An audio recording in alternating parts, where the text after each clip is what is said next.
Alô, alô, pessoal. Boa noite a todos. Estamos aqui por mais uma live, esperando o Dr. João Leite chegar. Com grande alegria, estamos no aguardo aí da entrada dele na nossa live. Todas as segundas-feiras. Olá, Lauro. Um abraço. Lauro Campos. Obrigado pela presença. No aguardo do Dr. João aí, para que ele entre na nossa live de hoje, competência da Justiça do Trabalho, há 33 anos, nos 33 anos de Constituição. Obrigado aí. Vou ver se Bertrand Carolina, muito obrigado pela presença, doutora Carolina, nossa presidente. Vou tentar aqui chamar o Dr. João Leite, convidá-lo.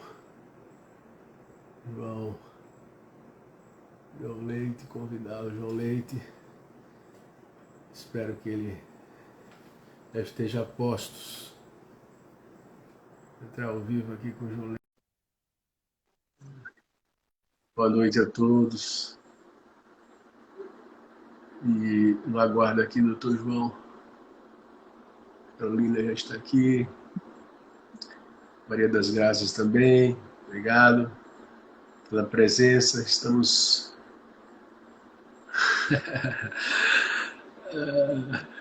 Maria das Graças, um abraço aí. Doutor João violão, pois é. Doutor João, homem do violão, homem da música também. Vamos ver aqui se ele já chegou aqui na live. Ainda não. Vou mandar o convite aqui para ele de novo, para saber o que aconteceu. Ele já está convidado, né? Vou dizer aqui, pode entrar, João. Pode entrar. Fiz o convite. Vou convidar de novo aqui ele. Vamos ver se ele consegue entrar.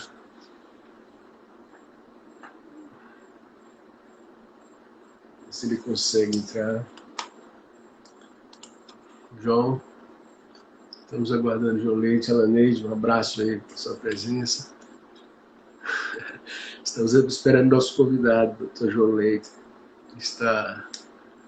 Ele está, talvez tenha uma boa dificuldade, mas Joana entrou, um abraço aí a vocês. A gente fez um teste hoje e deu certo. Estamos aguardando aqui, vamos ver se eu faço o convite para ele de novo. Doutor João Leite. Vamos ver aqui. Vou cancelar e fazer de novo o convite para ver se o doutor João consegue ver.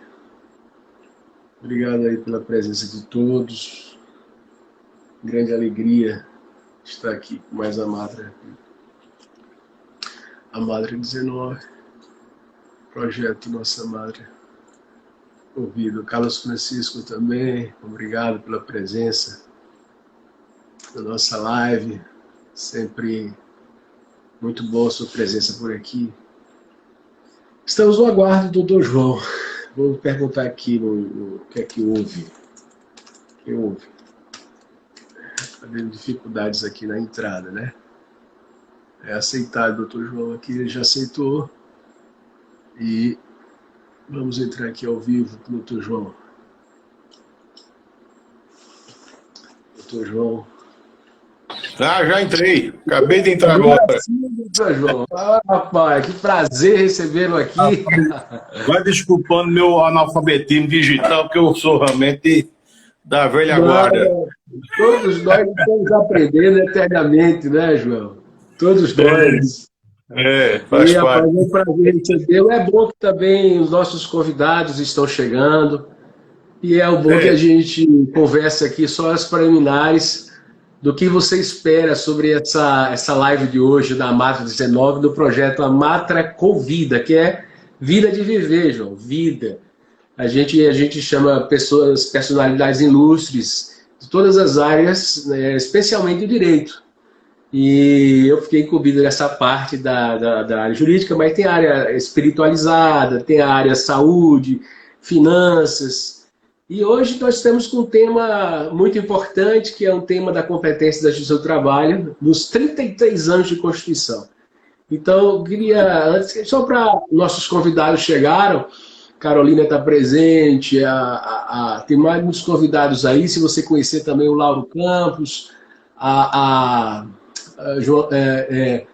outros colegas, Maria, deixa eu ver, Maria das Graças está presente. Então, o pessoal está chegando, a gente faz, assim, fala o que a gente espera dessa live. Olá, rapaz, eu sinto assim super honrado em ter sido chamado. Eu parabenizo a iniciativa da Matra, como você falou, não é só direito, mas também outras áreas, né? Das relações humanas também podem ser objeto de uma discussão, trazendo pessoas que estudam essas áreas. Então, eu só tenho a parabenizar a Matra 19 por essa iniciativa e você que está participando ativamente junto com a Carolina e outros colegas. Eu tenho a parabenizar a todos vocês. É uma live interessante porque esse tema da competência, né, já de algum tempo a gente vem sofrendo muito. Nós da Justiça do Trabalho, você sabe disso, as últimas decisões do STF realmente não são nada, vamos dizer assim, alegres para a gente, né? São bastante preocupantes porque a gente vem sentindo a cada dia, né, uma certa dificuldade por conta da perda de competência em vários temas, né, ligados à seara, que ao meu ver a seara do trabalho, mas que infelizmente vem prevalecendo um outro entendimento aí, principalmente no próprio Supremo Tribunal Federal a respeito do assunto. Mas aí vamos conversar um pouco sobre isso aí. Exatamente. Exatamente. Então, meus queridos convidados, que nossos estamos acompanhando no Instagram, vou apresentar o Dr. João. O Dr. João é o vice-presidente do Tribunal Regional do Trabalho, da 19ª, é o nosso corregedor também. Ele é mestre em Direito, ele é professor da Universidade Federal de Alagoas e também professor de pós-graduação no FEJAL, né, que é a Fundação Educacional Jaime de Altavila. O Dr. João também, como pessoa, ele é muito querido pelos juízes, pelos servidores, e também conduz votos de grande gabarito no tribunal. Nós prestigiamos muito, seguimos muitos os votos do Dr. João, muitos assuntos, temas polêmicos, em que o Supremo Tribunal até confirmou, não foi, João? Um dos seus votos, que foi aquele das honorárias Foi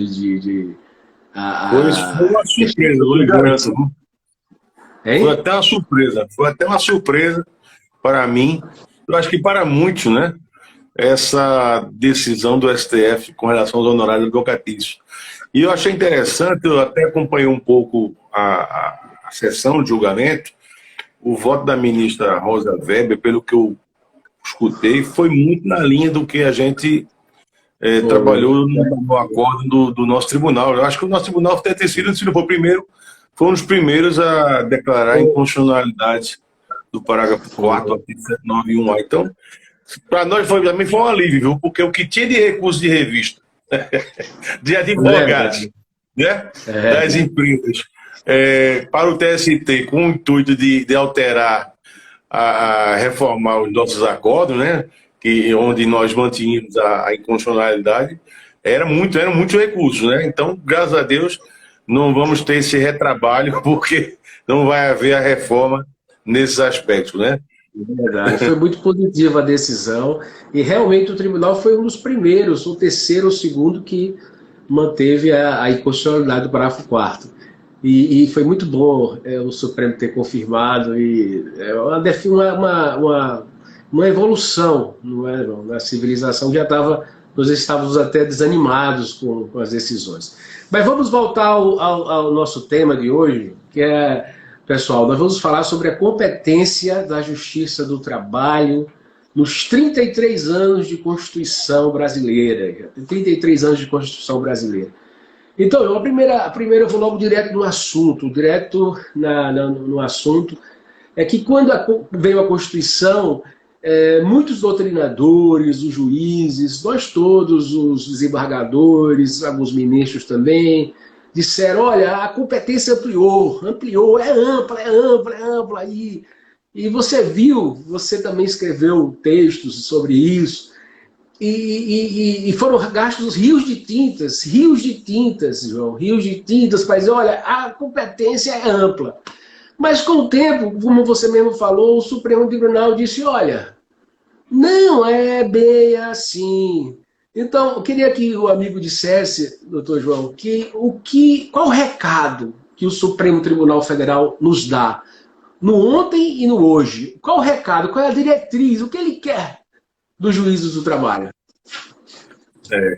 Na realidade, fazendo um histórico, desde a Constituição de 88 para cá, nós tivemos dois momentos muito importantes na questão da competência. Primeiro, a Constituição de 88, no seu artigo 114, que de forma bastante sucinta declarou a competência para a relação entre trabalhadores e empregadores.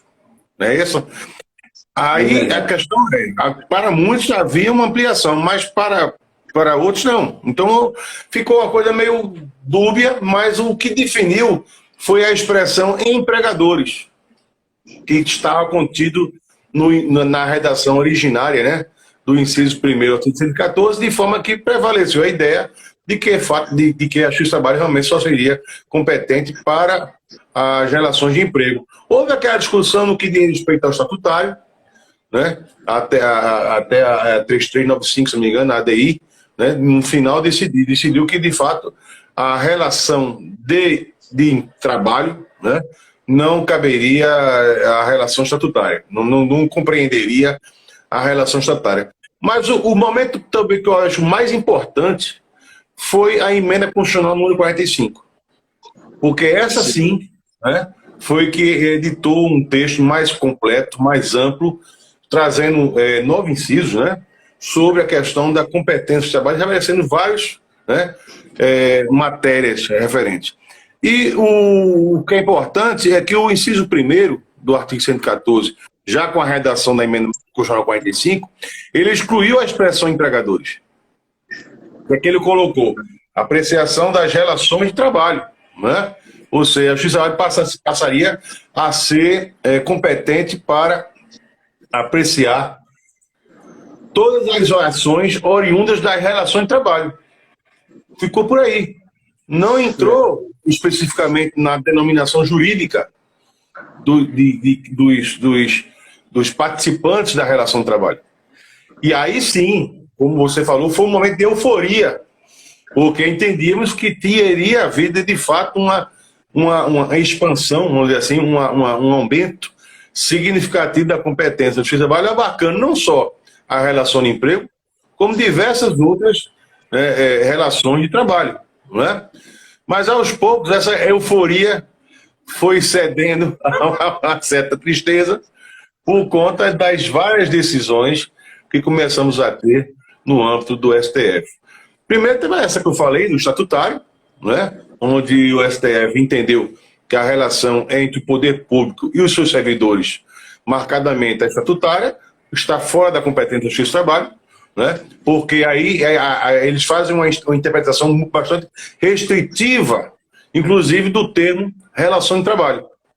Para o Supremo Tribunal Federal, a relação de trabalho é uma relação de natureza mais contratual, do âmbito privado, enquanto que a relação estatutária seria uma relação institucional, né, onde não haveria o espaço para uma contratualidade, onde haveria muito mais a prevalência do interesse público sobre o interesse privado. Daí porque, nessa linha de raciocínio, o STF excluiu a competência do Justiça do Trabalho para apreciar questões relacionadas às relações estatutárias. Mas aí abrangeram não cabe em comissão, né, e outras coisas.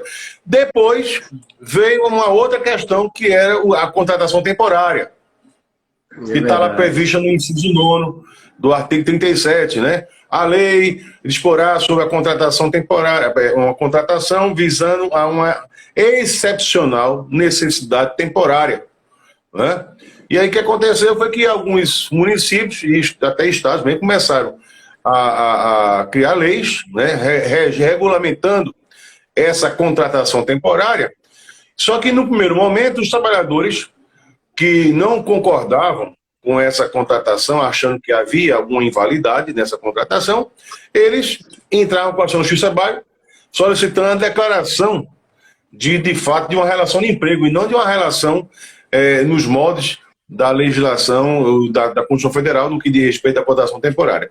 E a Justiça do Trabalho, durante um bom tempo, vinha analisando de fato a invalidade dessa relação temporária, dessa contratação temporária, e declarando a existência de uma relação de emprego e condenando os entes públicos ao pagamento do recolhimento do FGTS, aplicando ali a súmula 363 do TST, né, que trata da nulidade e que gera como efeito pagamento de salários e do FGTS.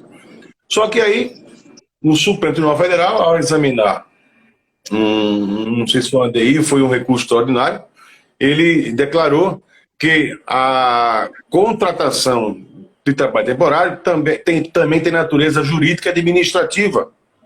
Ou seja, também seria uma espécie de uma relação institucional, semelhante, portanto, à relação jurídica e estatutária, e, portanto, também sairia da competência da Justiça do Trabalho o julgamento dessas questões.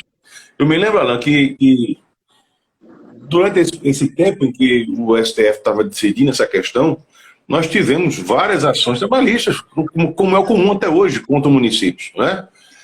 E eu me lembro que teve uma reclamação constitucional, e eu não lembro qual foi o ministro do STF que decidiu nessa reclamação constitucional, mas ele determinou basicamente que as nossas decisões em relação a esses processos eram nulas, anulou todos os processos e determinou a imediata remessa desses processos para a Justiça Comum.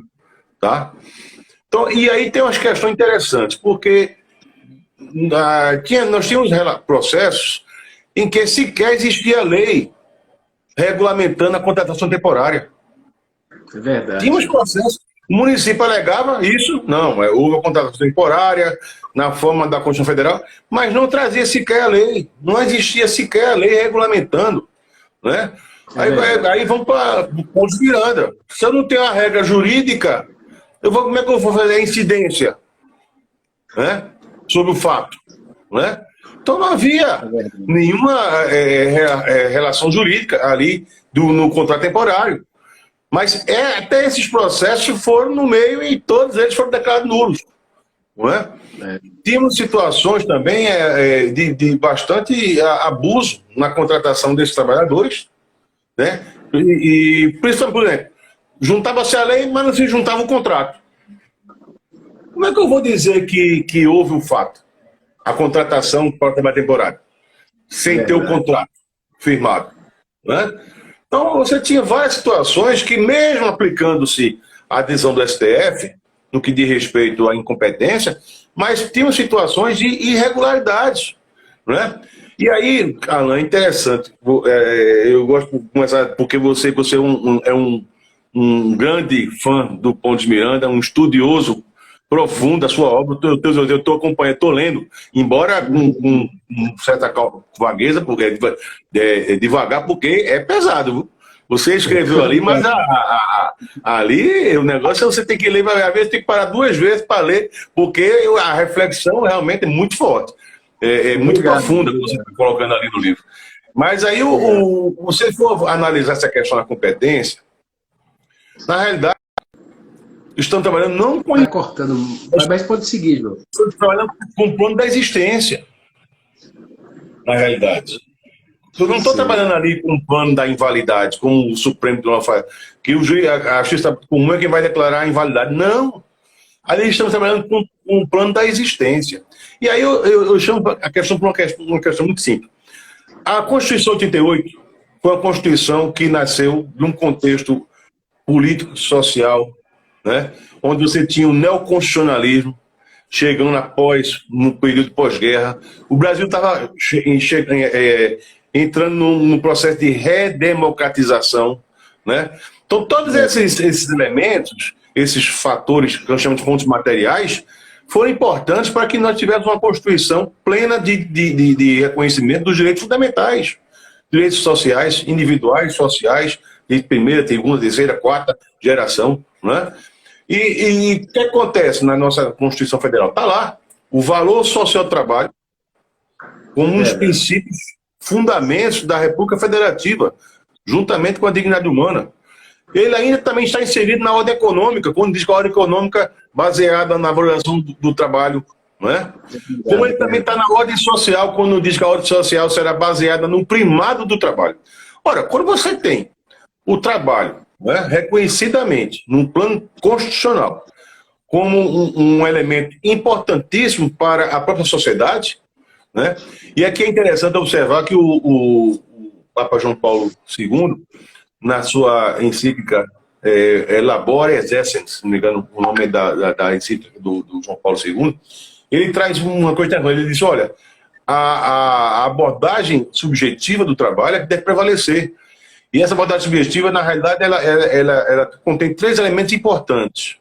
O trabalho para efeito da dignidade do próprio homem, o trabalho para a construção da família, porque a família depende do trabalho para a sobrevivência, e ao mesmo tempo da própria sociedade. Então ele traz 3 elementos importantes que vão configurar a importância do trabalho para a sociedade como um todo. Então, se você tem um princípio, como eu falei, social do trabalho, que está lá presente não só num artigo, mas em vários dispositivos da Constituição Federal, o que você tem que entender é que qual é o trabalho que mais merece ser protegido? É o trabalho empregatício, onde você tem a maior vulnerabilidade, a maior hipossuficiência.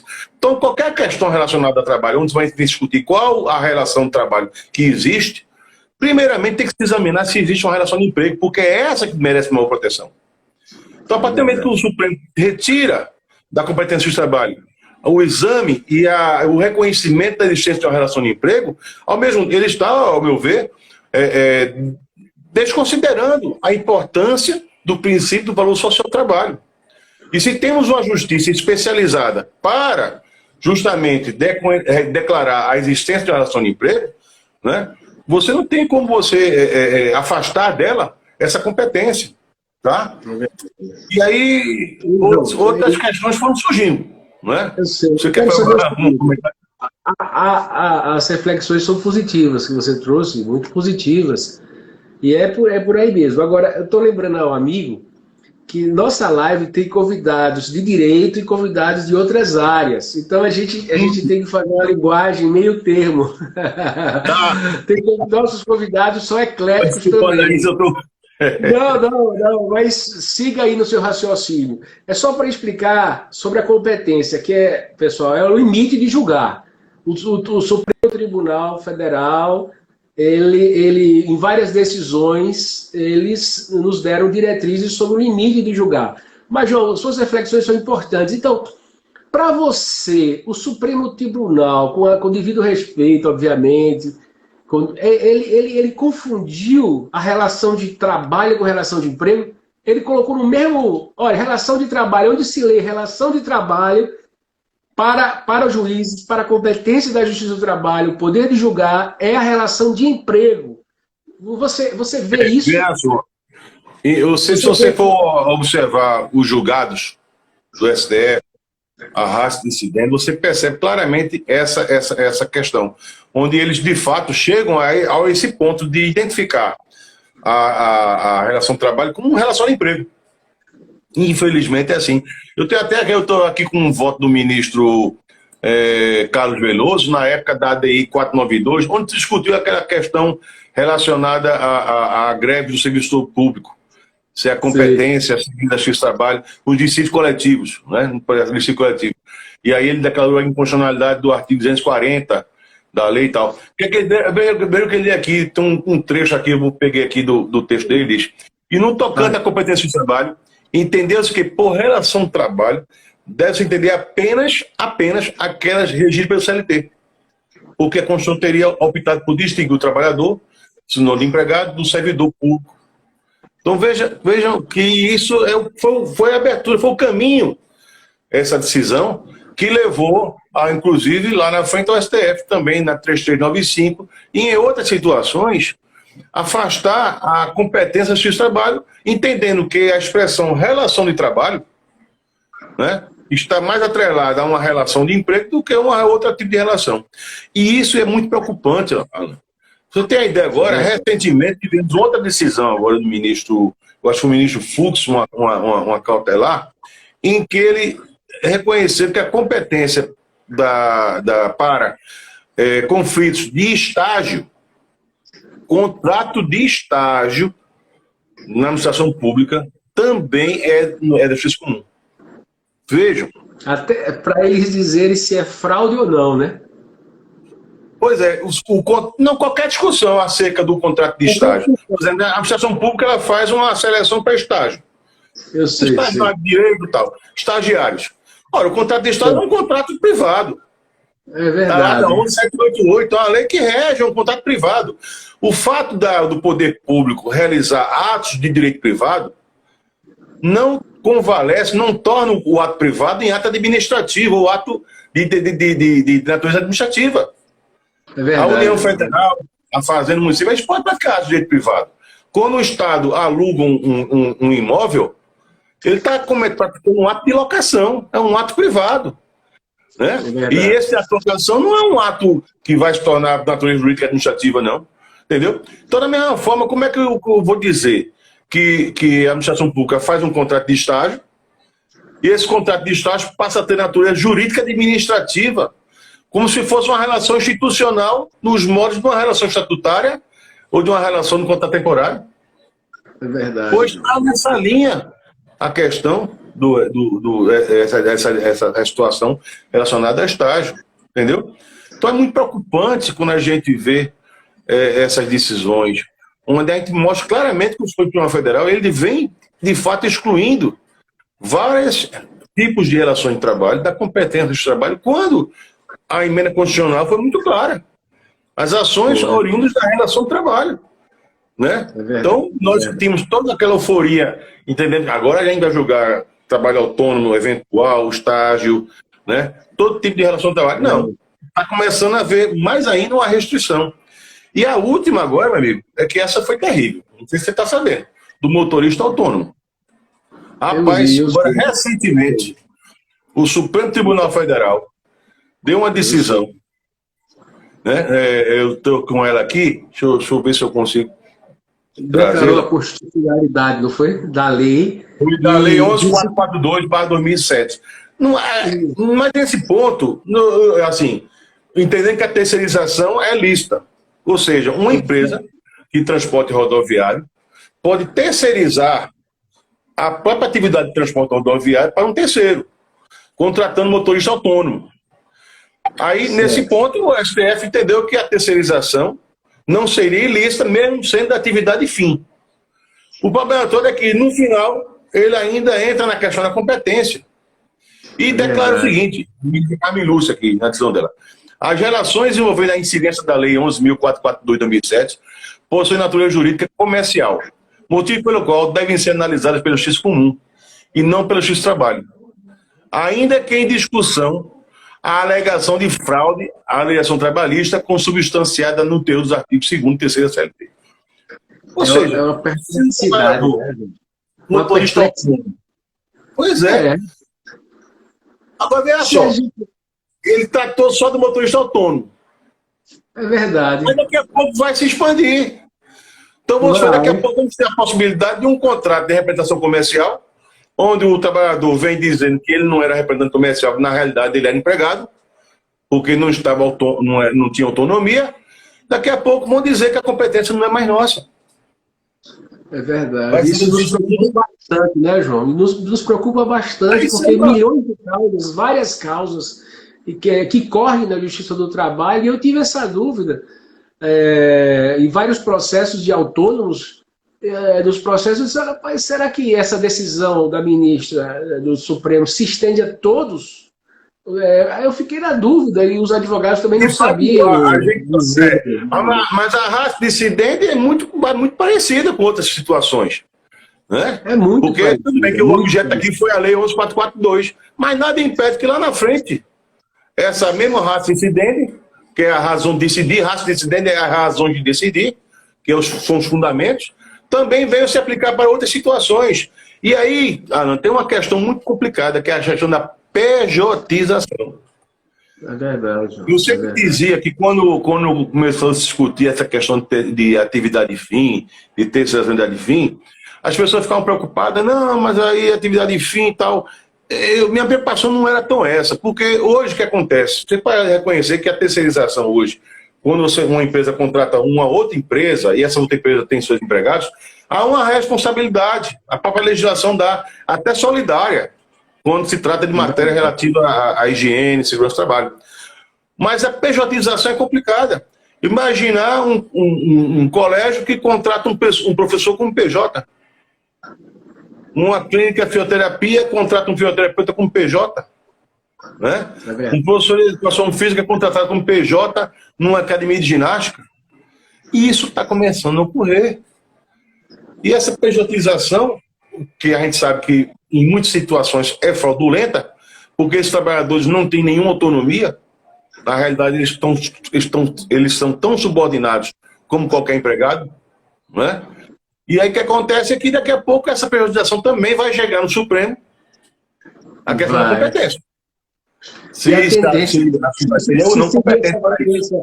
Super restritiva, né, João? Super restritiva da competência do trabalho, ele vai excluir também da nossa competência, né? A tendência seria essa, na sua opinião. Justamente. Porque aí que eu estou dizendo, quem tem que primeiro decidir é a Justiça do Trabalho, porque é a relação de emprego que de fato merece a maior proteção. Um texto constitucional está lá, claro, isso aí. Entendeu? Então como é que eu vou, não, primeiro que analisa a Justiça Comum para depois vir para a Justiça do Trabalho? Ou seja, eu estou invertendo a ordem, colocando uma relação de trabalho autônoma como mais de maior proteção do que a relação de emprego, quando é o contrário. Primeiro tem que dizer se existe a relação de emprego. Certo? E a questão é de existência, não é de invalidade.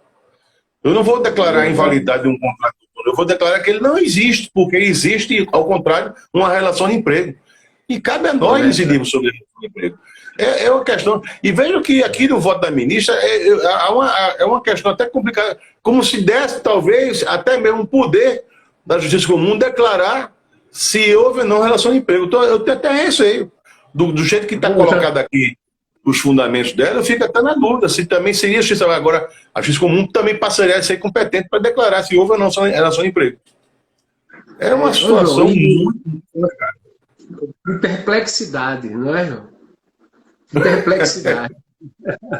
Ô, João, agora me diga uma coisa. Essa diretriz de restrição da nossa competência da Justiça do Trabalho, você vê alguma razão teleológica, alguma razão, sem ser jurídica, mas alguma razão de que alguns mitos da Justiça do Trabalho, dizer, olha, a Justiça do Trabalho é ativista, a Justiça do Trabalho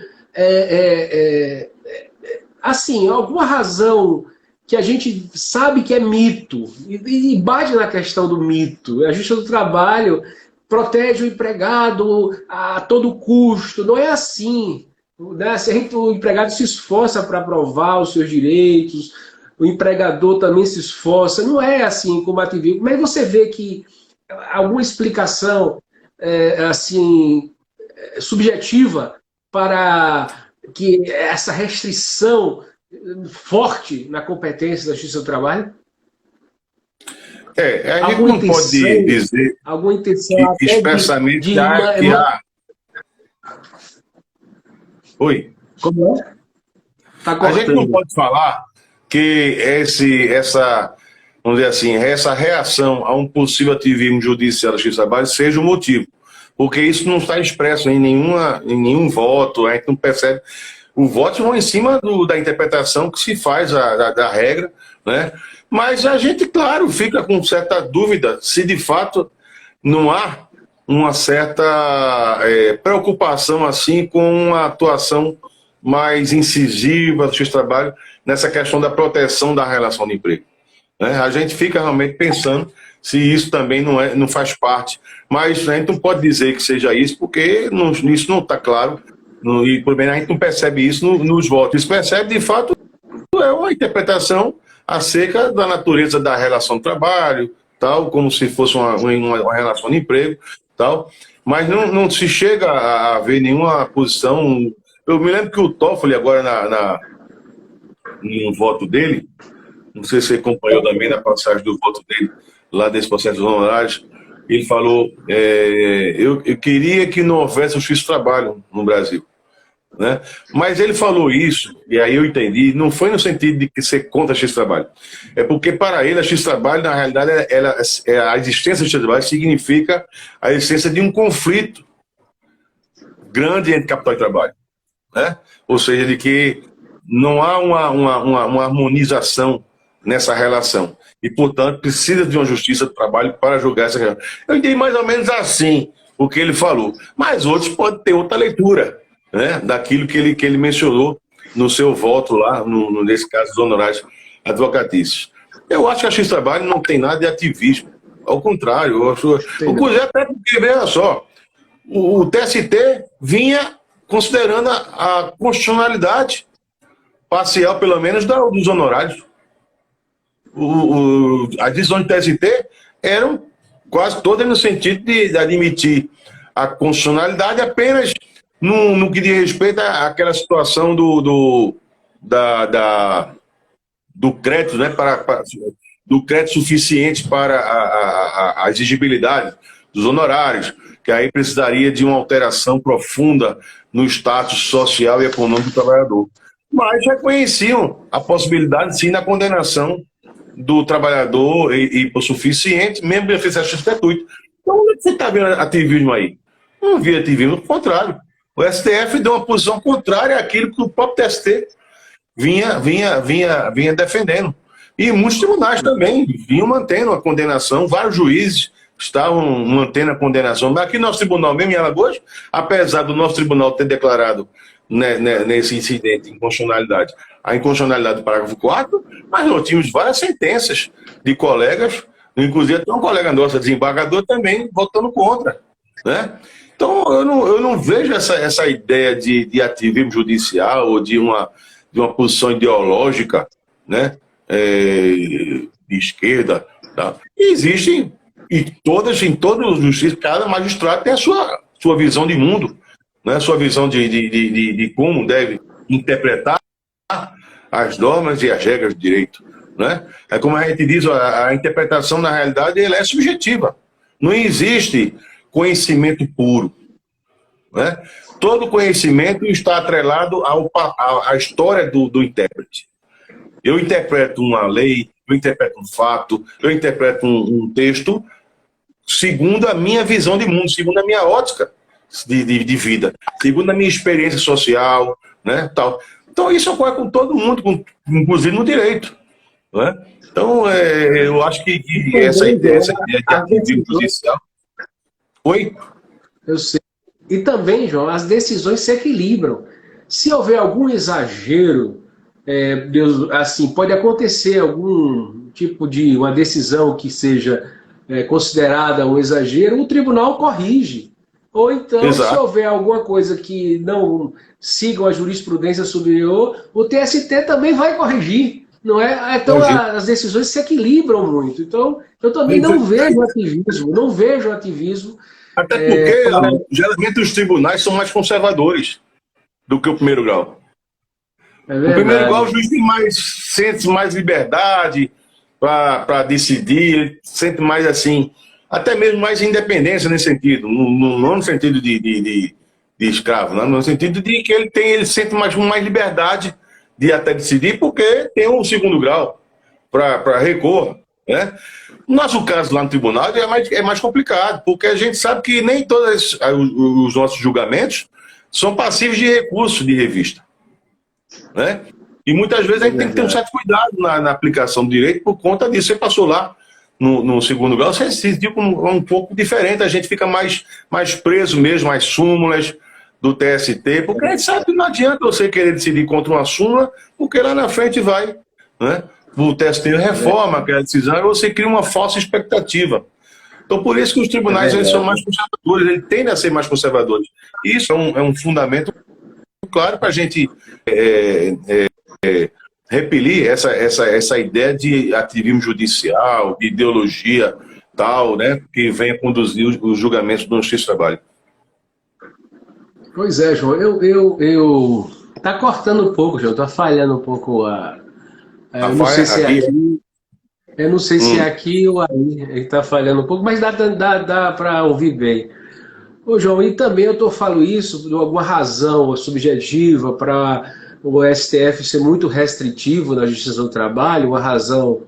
É porque eu estava ali no site da Conjur e a doutora Ana Luísa Saliba, pesquisando as causas da Justiça do Trabalho na base de dados dos Data Law Sites, ela disse que as decisões do STF a respeito da competência da Justiça do Trabalho tiraram demandas, causas de cerca de, somadas, 5 bilhões, que nós íamos decidir, 5 bilhões de reais dessas causas que seriam decididas. O STF tirou da gente. Então ela foi elencando essas causas, a causa do caminhoneiro, da terceirização que você já falou, e outras causas também, ela foi tirando, o STF foi tirando. Por isso que eu tento entender alguma razão. Por isso que já dá uma razão subjetiva, uma razão de desconfiança do nosso trabalho. Por que, João? Eu estou dizendo isso porque o CSJT, o nosso TST, vocês também no tribunal, investem muito na gente. Investe na qualificação, tem aqueles cursos de 2 vezes ao ano, tem os cursos que a gente faz por fora, e tem os cursos que a gente faz em outros tribunais, então é um investimento nisso. Então, a gente tem pessoas aqui no tribunal e outros tribunais muito preparadas, e muitas vezes a gente sente, olha, nosso trabalho não é assim, realmente é trabalhoso, a relação de emprego, é muita coisa, mas a gente podia avançar mais, podia ajudar o país mais, né? O que é que você pensa sobre isso? Que a gente podia fazer mais em termos de competência?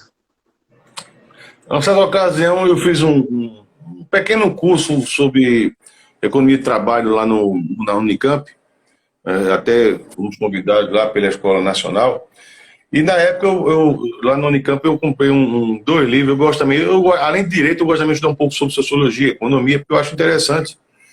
E é uma coisa que eu acho que complementa muito também o estudo da gente. A gente não pode viver só do direito, da dogmática jurídica. A gente tem que ter essa interdisciplinariedade, né? Com todas as disciplinas, né? Nas ciências sociais, principalmente. E eu me lembro que eu comprei um livro de 2 autores franceses, agora não me peço o nome que eu não tenho agora na cabeça, e ele diz uma coisa interessante. Ele diz, olha, o neoliberalismo não é uma ideologia. Na realidade, ele altera a nossa forma de pensar. A gente começa a naturalizar determinadas situações que o próprio neoliberalismo joga para a gente, né? Então, talvez isso também seja uma forma das pessoas entenderem que a ideia do trabalho protegido da relação de emprego, ela, de alguma maneira, ela acaba causando uma estagnação, talvez, do desenvolvimento econômico, né? A ideia de que tantos direitos trabalhistas seja algo que, na realidade, acaba gerando o próprio desemprego, né? Isso está na raiz do neoliberalismo. O neoliberalismo diz isso claramente.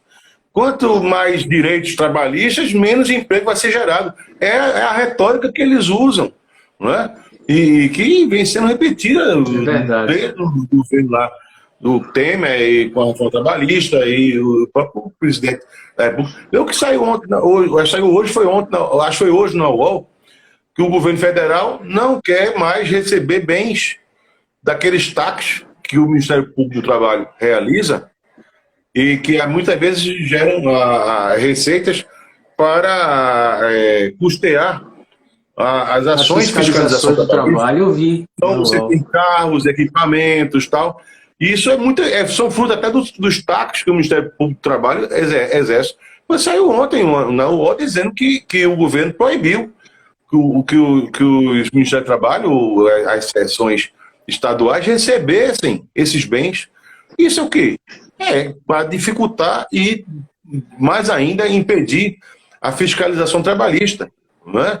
Dentro dessa visão de que o direito do trabalho, na realidade, ele está muito mais no sentido de prejudicar a economia do que outro. Mas isso acaba sendo, muitas vezes, algo que acaba se naturalizando. As pessoas começam a achar que, de fato, é assim que deve ser, né? Então é algo preocupante quando a gente começa a ver decisões e a gente percebe claramente como há um certo, ao meu ver, uma leitura equivocada dessa questão de conflito entre capital e trabalho. Né? E eu acho que muitas vezes tem a ver com Nós essa ficamos até força. pessimistas, né, João? Pessimistas. Nós ficamos até um pouco pessimistas com o que está ocorrendo, não é verdade? Com certeza. E a gente percebe claramente como as ideias neoliberais elas começam a incrustar na cabeça da gente de uma forma absurda. Você quer, para mim, eu acho que a ideia neoliberal mais absurda que nós temos aqui, vivemos agora nesse mundo, foi a questão das vacinas. Gente, Verdade. pessoas morrendo na África, milhões de pessoas morrendo, países pobres que não tinham condições de adquirir as vacinas. E a gente permite. Não tem como se apropriar das vacinas, não, porque os laboratórios têm que ganhar dinheiro, têm que lucrar. Né? Os investidores, né, vão ter que lucrar muito com as vacinas. Entendeu? E é isso em detrimento das mortes de milhões de pessoas. Isso é raciocínio neoliberal, porque a gente coloca o lucro acima de qualquer coisa. Pode postar, o lucro dos laboratórios foi colocado muito mais acima de qualquer coisa.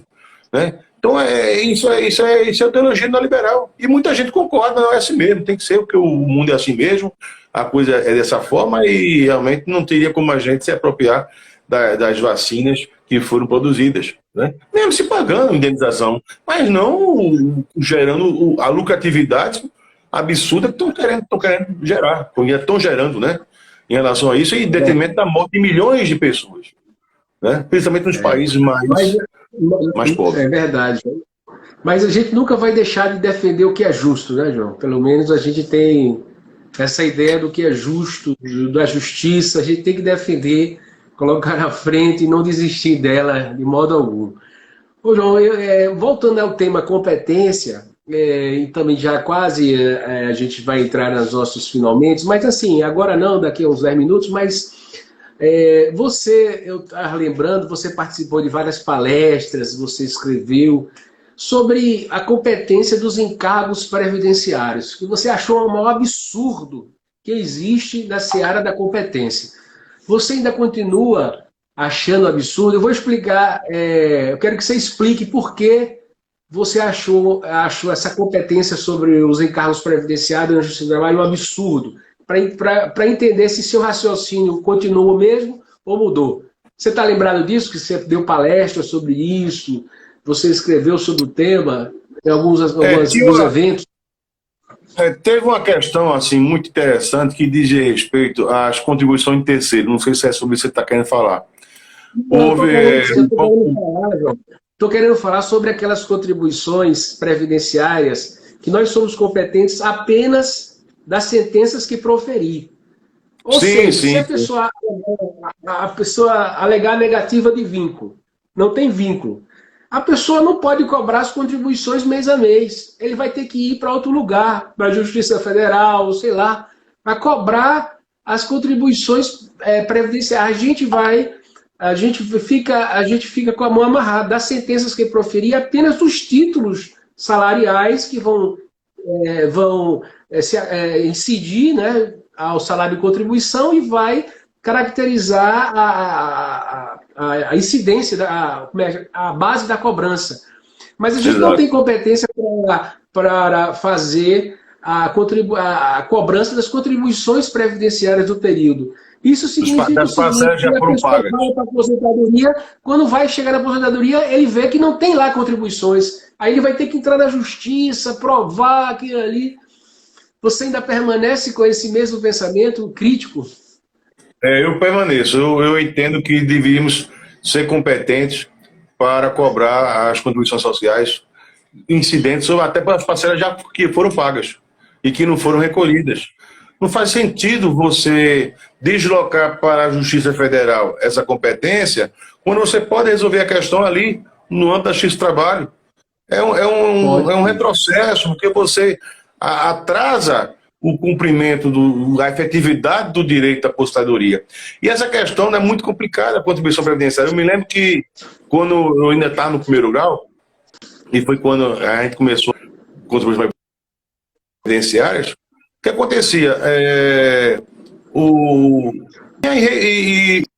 e tinha que preencher a GFIP, que a GFIP, na realidade, era o único modo de atrelar a contribuição recolhida ao trabalhador. Onde a empresa, fazendo a inscrição daquele trabalhador através de GFIP, era como se fosse uma condição de dívida. Eu estou devendo tanto em relação a esse trabalhador.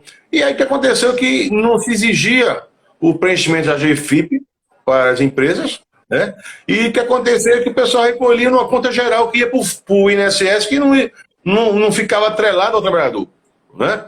E eu me lembro que uma certa ocasião, inclusive, eu conversando com o procurador do INSS, quando aí eu fui, doutor, vem só, porque o INSS não aceitava o reconhecimento do vínculo empregatício nosso para efeito previdenciário. Ele sempre partiu da ideia de que o reconhecimento de vínculo empregatício da Justiça do Trabalho não era suficiente para gerar a relação previdenciária e, portanto, o trabalhador teria que entrar com a ação da Justiça Federal, né, para postular o recolhimento previdenciário, né, porque a sentença trabalhista era uma espécie apenas de indício, era uma prova indiciária, apenas na Justiça Federal. E foi o que eu disse, doutor. De verdade. Se a senhora entende que a Justiça do Trabalho, as decisões nossas, elas não geram efeito para efeito previdenciário, para o reconhecimento do tempo de serviço do trabalhador, como é que eu vou executar a contribuição previdenciária? Ora, é verdade. O que vocês estão dizendo, vocês estão negando o fato gerador, que é o pagamento de salário. E se vocês estão negando o fato gerador, como é que eu vou cobrar um tributo cujo fato gerador é negado pela própria fonte? E aí, eu, pelo menos, nunca executei. São as incoerências do sistema, né, João? Pois é. As incoerências. Se o INSS não reconhece as nossas decisões para efeito de tempo de serviço do trabalhador para a aposentadoria, por que ele vai reconhecer para efeito de cobrar, de executar a contribuição previdenciária? Eu chego até a dizer que é um pouco de má fé. Né? Não, eu não reconheço, mas eu quero receber a contribuição previdenciária correspondente. Né? Isso é uma questão muito complicada. O trabalhador provar tudo de novo lá, né, João? Pois é. Ele da Justiça Federal tentar comprovar, o cara já perde da aposentadoria, já tem o vínculo reconhecido pela Justiça do Trabalho, e mais essa dificuldade, esse obstáculo para ele, né? Outra questão muito importante em relação à Previdência, só para terminar essa questão da Previdência, é aquela situação do trabalhador que teve o contrato nulo com o poder, com o município, com a entidade pública, e o tempo de serviço dele não é considerado para efeito previdenciário. Nós excluímos. Tanto que a gente manda que, se o município recolheu, devolva ao trabalhador aquilo que foi recolhido a título de previdência. Como se o tempo trabalhado por ele não vai gerar efeito previdenciário. Ora, quem decide que gera ou não previdenciário não é a Justiça do Trabalho. É a Justiça Federal. Não é o juiz de trabalho que vai dizer qual o efeito que a nulidade do contrato produz no âmbito da Previdência, da relação previdenciária. Quem decide isso é a Justiça Federal. E o pior, Alan, é que tem decisões da Justiça Federal, mesmo nos contratos nulos, reconhecendo o tempo de serviço e mandando a INSS reconhecer o tempo de serviço do trabalhador. Mesmo o contrato tendo sido nulo. Temos várias decisões, eu tenho, inclusive, uma decisão de um órgão de uniformização de jurisprudência da Justiça Federal, reconhecendo o direito do trabalhador que teve o contrato nulo declarado, aquele tempo de serviço seja considerado perfeito previdenciário. E nós excluímos. Isso é uma coisa igual assim, meu Deus, que ativismo?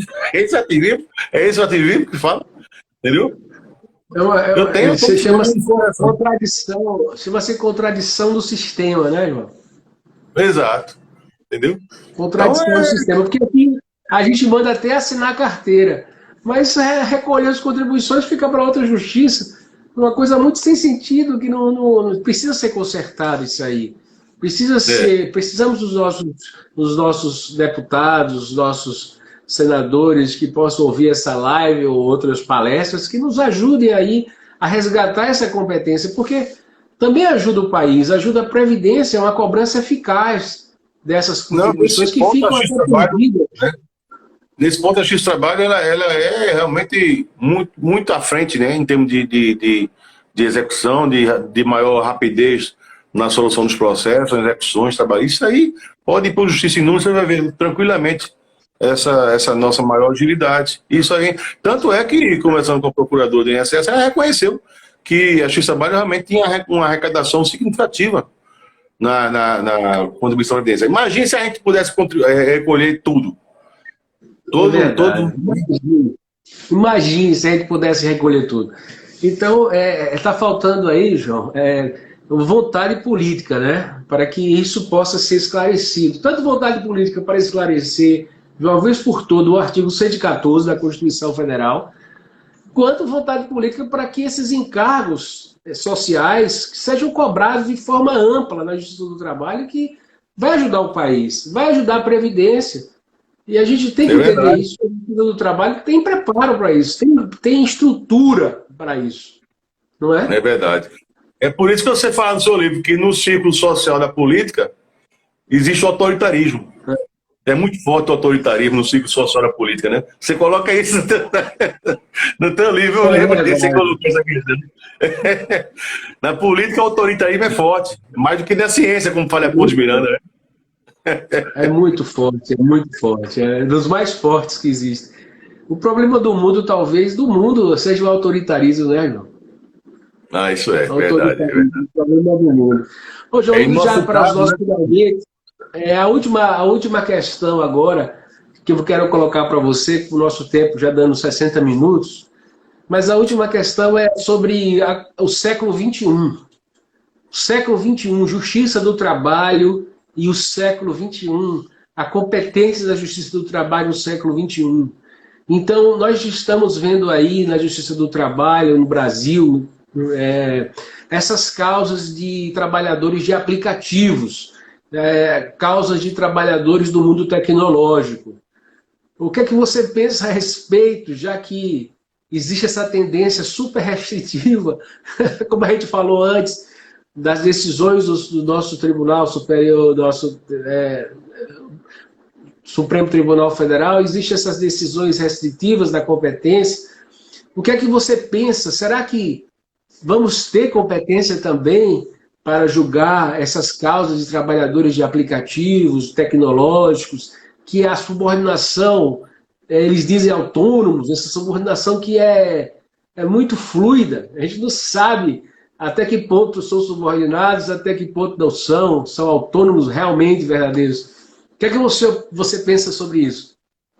Olha, se for pensar no curto prazo, com o contemporâneo de hoje, a tendência é nós perdermos a competência também para julgamento desses casos de aplicativo, porque aí vão ser considerados como autônomos também, e aí vai talvez ter o mesmo destino aí que o Supremo declarou em relação ao motorista autônomo. Então, se formos seguir a contemporaneidade de hoje, o problema todo é que eu acho o seguinte, o sistema capitalista, ele é um sistema onde a desigualdade é a base do sistema capitalista. Na realidade, a desigualdade sempre acompanhou, é um fato que sempre acompanhou a humanidade. Eu acho que só na época dos coletores, né, como dizia o Araque, né, é que talvez houvesse uma igualdade maior. Mas depois que o homem sapiens, começou a agricultura e começou a acumulação, aí já começou a desigualdade. Então a desigualdade sempre foi algo que acompanhou a história da humanidade em todas as fases, né? E no capitalismo não é diferente. De forma que, quando a gente fala em democracia capitalista, essa democracia capitalista ela tem como base a desigualdade. Né? Claro que o problema todo é que a desigualdade ela varia de acordo com a experiência histórica de cada sociedade. Então você vai ter sociedades menos desiguais, outras mais desiguais. Né? Ontem eu estava conversando com meu cunhado a respeito de um amigo dele, que tem nacionalidade suíça, mas morava aqui no Brasil durante muito tempo, e aí o desemprego fez com que ele fosse para a Suíça, chegou lá na Suíça, ele não sabia falar francês, o governo deu um curso de francês para ele. Ele não conhecia muita coisa, atividades, fez um curso de formação profissional para ele e para a esposa dele.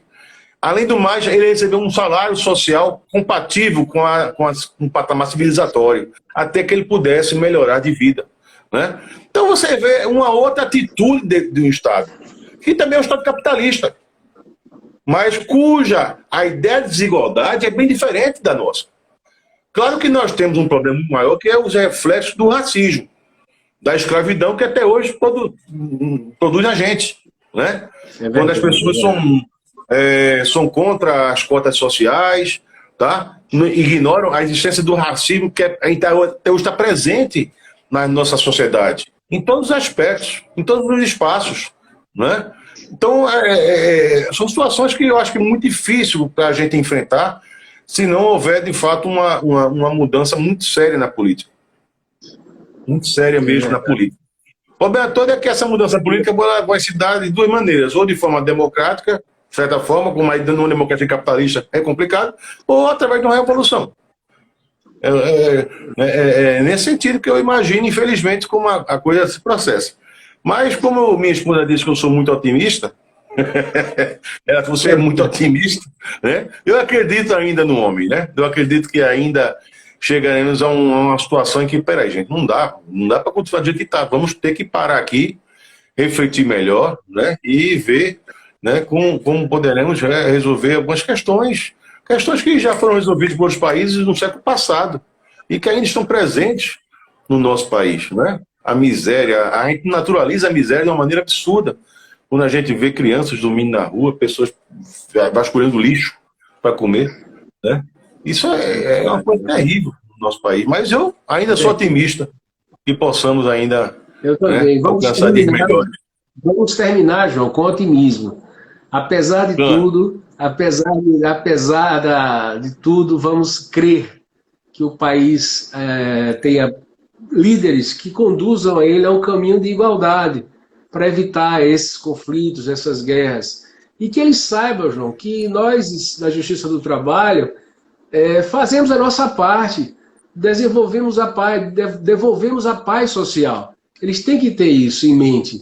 Eles têm que confiar na gente, dar um voto de confiança da nossa competência, no limite de julgar. Nós temos essa capacidade, eu acredito nisso. Então, eu gostaria, em nome da Matra 19, agradecer a sua presença no projeto A Matra com Vida, Vida de Viver, né? Vida. E dizer que foi uma live maravilhosa, assim, eu gostei demais das reflexões, porque, ao mesmo tempo, apreensivo, questões apreensivas sobre a nossa competência, até onde vai isso, qual o fim, será que o que vai acontecer com a Justiça do Trabalho, com essa tendência super restritiva, mas, ao mesmo tempo, conseguimos passar uma mensagem de esperança, de que possa haver os líderes políticos possam refletir e mudar esse curso. E eu deixo você com essas palavras finais aos nossos convidados, também agradecendo o pessoal aí de Pernambuco, que está nos acompanhando, de Alagoas, da Bahia, um abraço a todos, de Fortaleza também, está nos acompanhando. Agradeço muito, de coração. E deixo a palavra final com você para dar um agradecimento aos nossos seguidores que estão aqui, que escreveram aqui palavras também. Não sei se você dá para ver aí, João. Maria das Graças diz que é difícil. A questão também, muitas pessoas escreveram, gostaram das considerações que você colocou, o Lauro. Então, o Carlos Francisco também gostou do caminho. Agradecemos a presença de todos aqui. E eu deixo você com as palavras finais. O que é que você tem a dizer sobre assim, o resumo que você faz da competência da Justiça do Trabalho?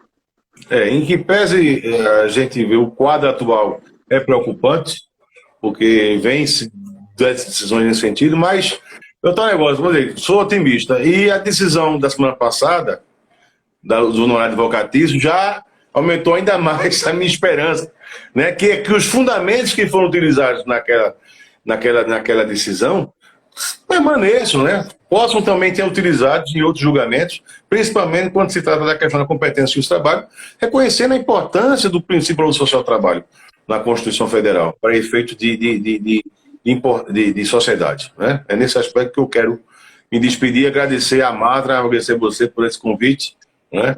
E estou à disposição para a gente continuar bate-papo aí, André. oportunidades, tá certo? Brevemente você vai ser convidado. Um grande abraço a todos, nossos seguidores, abraço a todos, viu?